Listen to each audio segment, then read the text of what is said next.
Yeah, man. So yeah, man, we can kick it off. Do a little intro. We got Hugo Centeno Jr. here joining us at RBRBoxing. 26-1, 14 knockouts. Obviously, you're facing off against Jermall Charlo on April 21st. That's something that a lot of people are looking forward to. Right. Talk to us about how you're feeling, how, now the injury, overcoming that and getting the reschedule. It was a rib injury, right? Yeah, man. No, everything's good. Everything's right on track. I did all my therapy for that, and I feel a lot better. Everything's good. I did my first day of sparring today, and it went great. Cool. So yeah, we got a bunch of questions that people asked. The format is pretty straightforward. People can ask questions here on the live feed, and we'll mix in the questions we had people send in throughout the week since we joined us. So one of the ones was, what's your game plan going against Jermall? Well, we got a tight game plan, something pretty smart. My brother and my coach do a lot of video study on him, and it's just gonna be. I literally think it's gonna be a chess match, and it's gonna come down to who's the smarter fighter that night. Okay. Someone asked also, do you think you'll be able to take Charlo's power, or will you need to stay away from his big right hand? I'm assuming technique and style-wise, I mean, that's something probably you guys are looking at. He does have power in his right hand, but maybe staying away from that. Right. Well, in general, just staying away from punches, because punches don't tickle. So, Right. yeah, he's a strong fighter, but I don't intend to stay there and just take his punches at will. Like most fighters do. A lot of the fighters that he's been able to knock out is because they plant their feet and they stay there. And yeah, that's not my game plan. Yeah. Now talk about since your loss that you experienced and coming back from that, how do you think you progressed? And then kind of almost with the last fight that you had, the huge knockout, one of 2017's highlights. It was on everyone's list, knockout of the year. So talk about coming back and being successful, returning to the ring in a W. And it's true what they say. A lot of fighters that have taken a loss have said that they've learned more from that one loss than they have from all their other victories. And it's true, man. I learned so much from that fight, all the mistakes that I did that led me to that loss, and I had no one else to blame but myself. So after I lost that fight, I took no days off.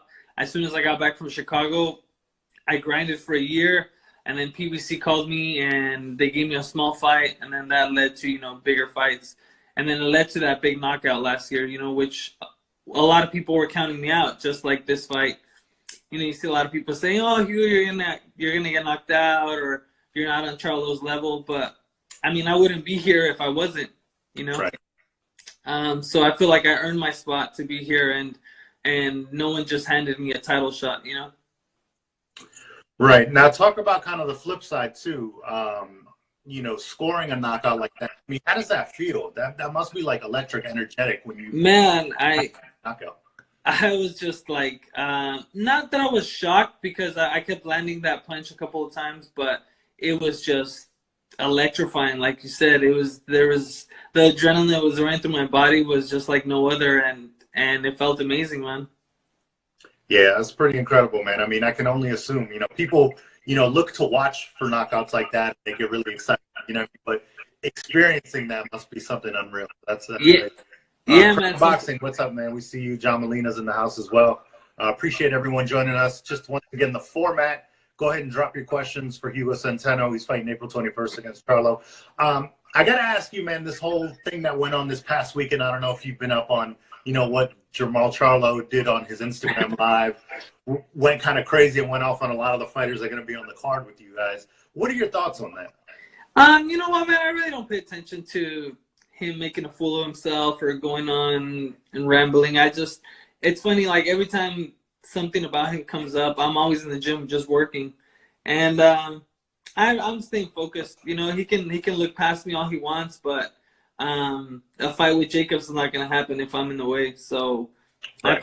I plan on coming and taking this victory and giving him his first L, so he can take it how he wants it, and I'm here to do my job. All right, now let's switch gears a little bit. Still talking about you, but someone sent in a question about a sparring session, said that they heard that you sparred Triple G and Canelo. Is that true? Yeah, man. I helped. I was Canelo's main sparring partner for the Austin Trout fight. Okay. And I gave him a lot of southpaw work. And for Triple G, I helped him with the Rubio fight. And I was up there with him for about a month. Both great sparrings. So you got to break it down a little bit more for us, man. That's the interesting, inquiring minds want to know.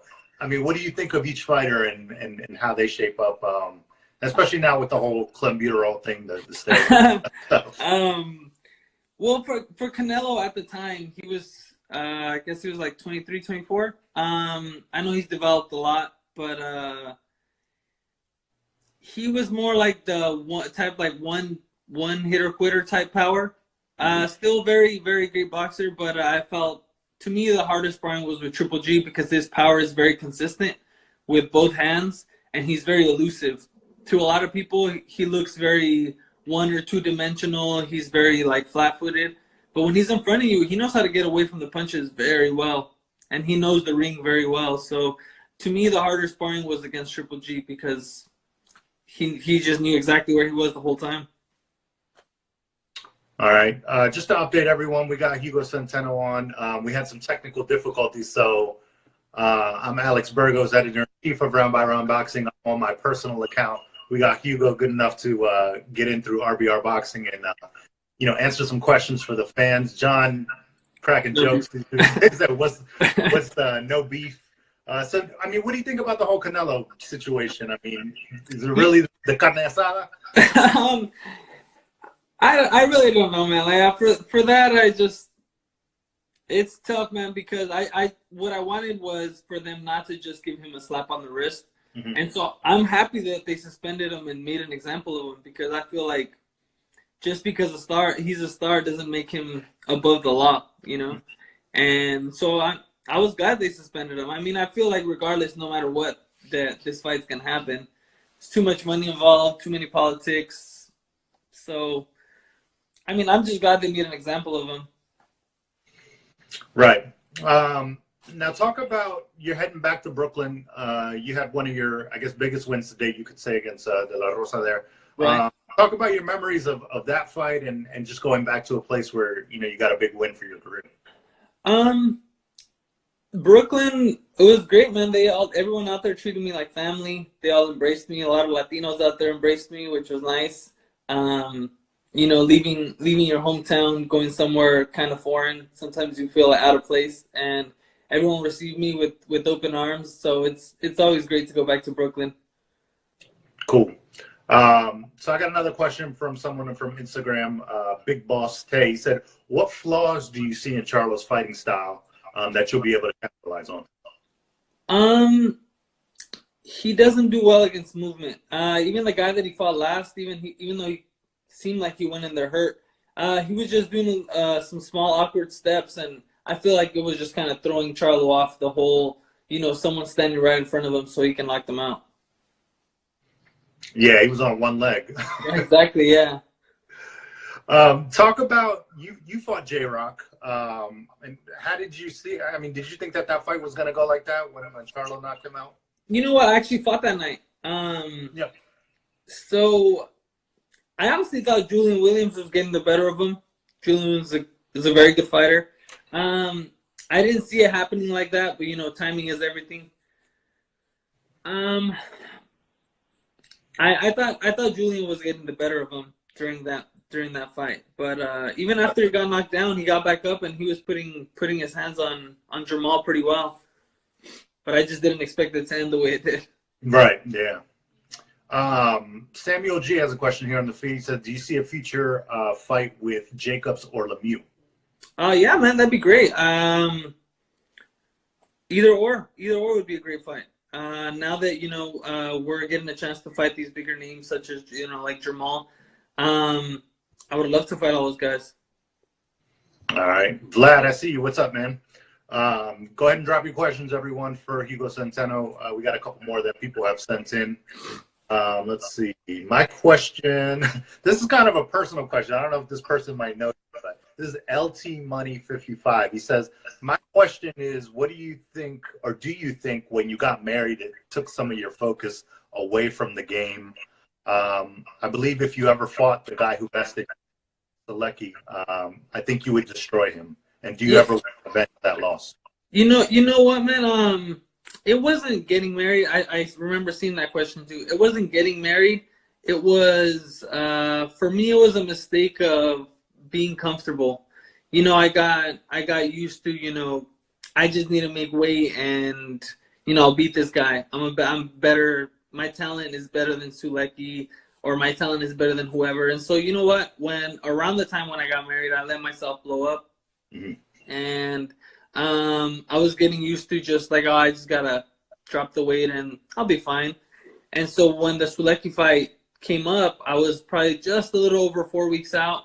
And I had been in the gym, but not like full throttle.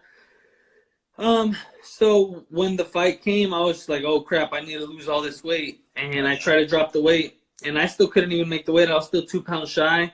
And come the next day, come fight day, I was only able to hydrate 10 pounds.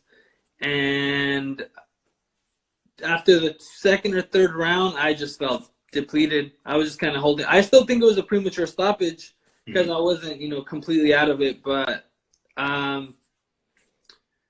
yeah, you know what? I honestly feel like if I am training the way I'm training now, I could definitely take out Sulecki. And that's a loss I would definitely want to avenge because I honestly don't feel, that he's a better fighter than me. If someone's going to beat me, I feel like I should be at my 100%, and they should beat me because they're better than me. Right. Now, how do you size up that matchup with Jacobs, with Sulecki? You think he'll give him any problems? One thing I do give Sulecki is he can take a lot of punishment, and he'll keep coming forward. So I just don't know if he'll be able to withstand Jacobs' power because Jacobs is a pretty strong fighter too. All right. Answering some of these questions here on the feed, Crown Boxing's asking something you touched on a little bit earlier. He might have not been in here, but an injury update just to let people know how you're feeling. Yeah, I'm feeling good, man. Been doing a lot of cryotherapy and it's helped out a lot. Did a couple ice baths, also helped a lot. A lot of stretching, doing a lot of yoga poses helped out a lot. And like I said, I'm feeling great. Did my first sparring session today. And I felt phenomenal. Cool. Vlad, you're asking about his last memory at Barclays. We talked about that as well. The fight fans out there were awesome. So he had positive memories about that and heading back to Brooklyn. Yeah, to drop more questions, let us know. John Molina said eating churros. It's because I opened up a churro business out in the 805 out here. Cool. Talk to us about any notable names that we might recognize in terms of who you're sparring with or who you're working with in camp. Shane Jr. Mosley Jr. He's been training with my coach for a bit, and he's gotten a lot better, man. He's been doing really good, and I believe Al Heyman's trying to get him a slot on one of the cards. So he's been looking great, and he's been pushing me. He's also about Charlo's size, and it's been great sparring. Cool. A lot of people in here commenting. Lalo, what's up, dude? He said, "What's up, Hugo? Are you going for the knockout?" If it comes up, even for my previous fight, I wasn't looking for the knockout. It just the perfect timing came out. I set up the trap, and he took the bait. Mm-hmm. So it came out. I would never go in there looking for the knockout, but if the opportunity approaches, then I'll take it. Word. Let's see. Samuel has another question. He said, I personally have Hugo coming out on top. If it were to happen, who would you like next? Speaking as the biggest name in his mind to get a title shot. Yeah, I guess who would you want next if you're successful on April 21st? The winner of Canelo or Triple G, man. I mean, I guess I would be the ranked number one after this, right? Because right. Charlo's ranked number one, and we'd be fighting for this position. So why not go for the biggest names? Triple G, Canelo. If they're not available, anyone on top 5, top 10, Jacobs, Sulecki, Sanders, the other Japanese guy that has the title. I always forget his name. Who you talking? The Yeah, I believe he's with Top Rank though. But I forget his name. Rex. You talking about Rex? Yeah, honestly don't. Tom. Yeah, but he has a title. Okay. But yeah, you know, any title shot would be great, man. Because you know, I feel like I've been in this game for 20 years, and I've been a pro for a bit now. We've been on the top 10 for a while. Now we're in the top 5, and we're fighting for the number 1 position. So, you know, I feel like it would. It's time for a title shot. Okay. Now, assuming you know, the fight goes down on May 5th, you know, between Canelo and Triple G. I mean, how do you think that? Murata is the guy that you're talking about, right? Yeah, there you go. But assuming the Canelo and Triple G rematch goes down, how do you think that'll play out? You know what? I honestly think Canelo being the more youthful fighter, and now it's hard because his name is tainted. Right. But I was saying that Canelo being the more youthful fighter and the younger fighter, he can make the right adjustments to take the W. I personally thought Triple G took the first one, but you know, I'm not a judge. But you know, I think Canelo will pull this off because I feel like he's the younger fighter, and Triple G's getting up there, man. He's getting a little old, and I feel like they try to push the fight as long as they can so they can let him get old overnight. That's just my opinion, though. Yeah, a lot of people say that. Yeah, I mean, I covered the fight live, and you know, I thought Triple G edged it as well, but there's a lot of different storylines going into the second fight. You know, obviously age is one of them. So right. It's interesting that you say that, though, because maybe people who missed it, I mean, you sparred with both of them. You felt that Triple G might have been the harder work, but you know, you seeing from the outside perspective now that Canelo's might take. Hey man, shout out to John Molina, man. I was cracking jokes. John Molina got the puns going on here. He's got a lot at stake. Yeah, definitely. So for people maybe who don't know Hugo Centeno, talk to us about maybe what they can expect from you April 21st. You know, moving forward in your career as well. You know, honestly, man, this is the fight that I've been waiting for my whole career, my whole life since I was a kid. I started when I was 7 years old officially, and I always dreamed of a moment like this, and sometimes it felt like I was never going to get here. But 20 years of hard work, I earned my spot here, and I'm going to do everything I can to win this fight. And if my game plan doesn't work,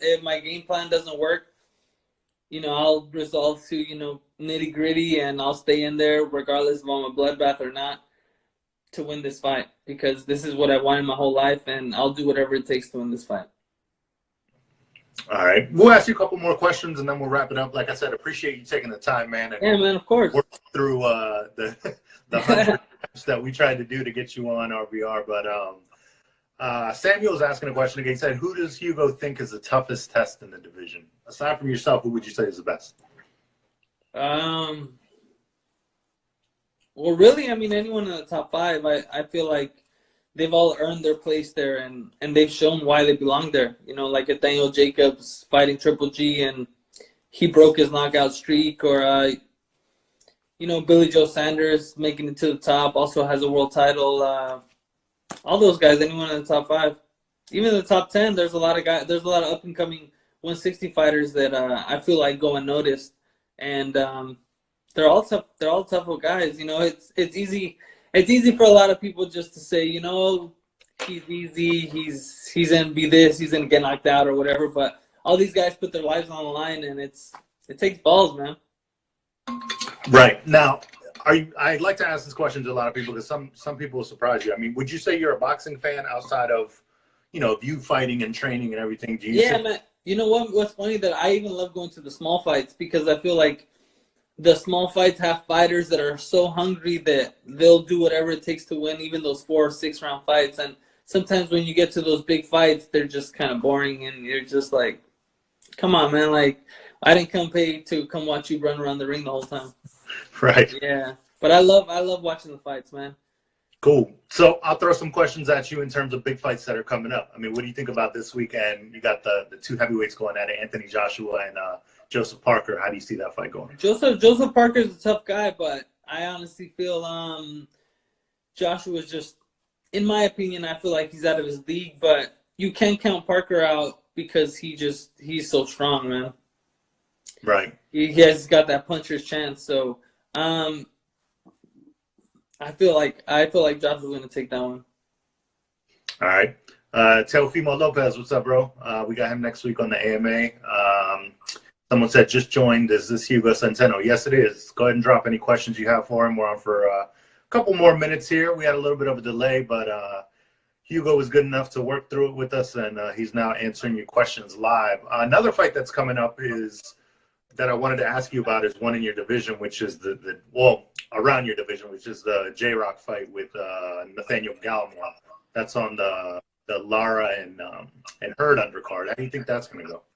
You know what? I really haven't seen too much of Nathaniel, but I would imagine it's going to be a good fight. I just saw his record, and he's got a great record as well. So, I mean, I would imagine that it would set up some type of title shot for both fighters. So I know they're going to go guns out.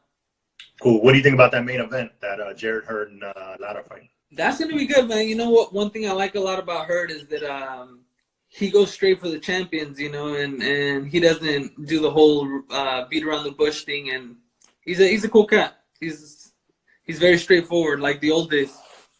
Agreed. Yeah.